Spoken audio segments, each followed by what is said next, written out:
Hi everyone, I'm Nadine. I will sort of comment on the big picture first, and then I will talk later on about Affirm and what we're doing.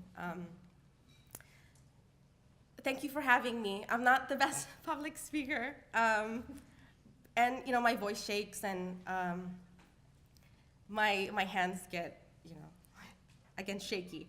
So I prepared something. I will be looking at it. And this is why I'm a better writer than a speaker. But I do have a lot of stories to tell. I've experienced a lot of trauma in my life, and I was always silent. But the thing about stories is that if we are silent or if we are not allowed to speak them, it is violent and destructive to our being. So it is important to tell these stories, especially those who have been forced into silence or those historically denied the chance to speak. While one story told one way can injure, a story told another way can cure. I will now tell you a story that I'm not supposed to tell. I had to ask permission from my mom. But it is a story that must be told. This specific story is a story about my grandma. I believe it must be told because it will set us free. My grandma raised me, and she's not the stereotypical grandma that you envision in your mind. She was reserved and she was cold. She never told stories, but I always wished that she did. She never spoke about her life. During grad school, when I was learning about, trying to learn about myself, I was in this quest of trying to learn about myself, my family.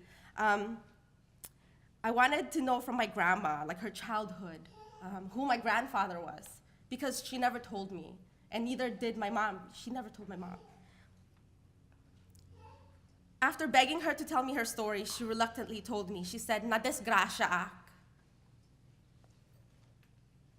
I fell from grace. That's how she described her rape. I fell from grace, she said. And this is how women typically talk about the violence committed against them. But this is a story that we all know as women. We have heard this story before from our sisters, our mothers, our daughters. We have even personally experienced this form of violence ourselves. This is our shared historical and cultural heritage in this patriarchal power structure in which women are controlled through and by men's violence against them, particularly sexual violence against women. We experience this throughout our lives in varying degrees. So this is not just about sexual harassment. Sexual harassment is not separate and distinct from other violence against women. Everything from rape to domestic violence to FGM to groping to catcalling to your male coworkers telling you some shitty comment about your body part to some guy ogling you across the street as you walk past them.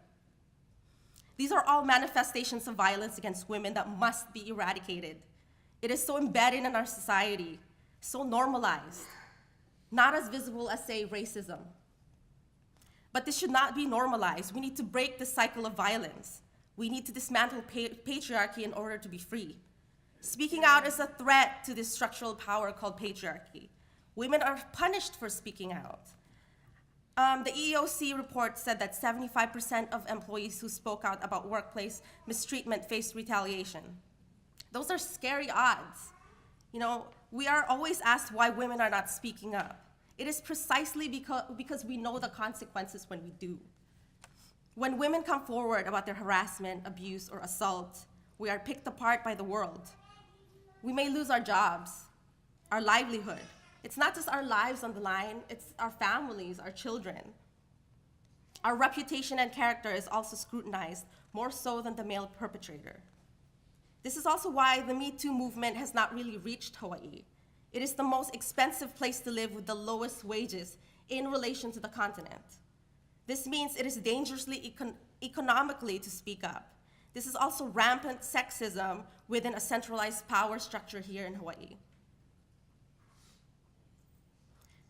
Look at our airport, Daniel K. Inouye International Airport. Come on, this is embarrassing and unacceptable.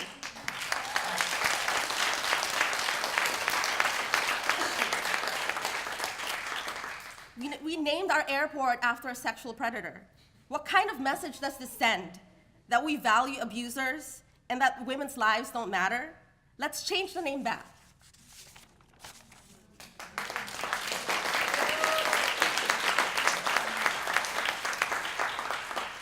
So patriarchy is invested in our silence, but breaking this silence is how change happens.